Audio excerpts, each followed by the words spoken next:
الوزيران خلال اللقاء الأحاديث الودية في سياق الصلات التاريخية القائمة بين الشعبين الصديقين وما يربطهما من قيم ثقافية وتقاليد حضارية وإنسانية.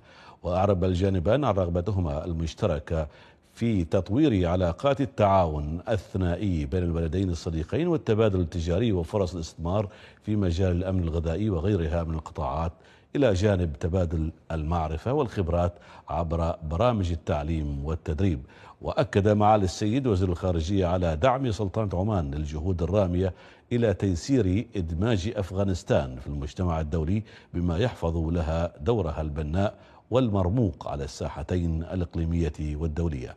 من جانبه أشاد معالي الضيف خلال المقابلة على أهمية هذه اللقاءات في فتح آفاق جديدة للتعاون بين البلدين، مشيدا بالسياسة الخارجية العمانية ونهجها القائم على احترام سيادة الدول وعدم التدخل في الشؤون الداخلية وتعزيز السلام والاستقرار الإقليمي والدولي وتغليب لغة الحوار والدبلوماسية في معالجة مختلف القضايا.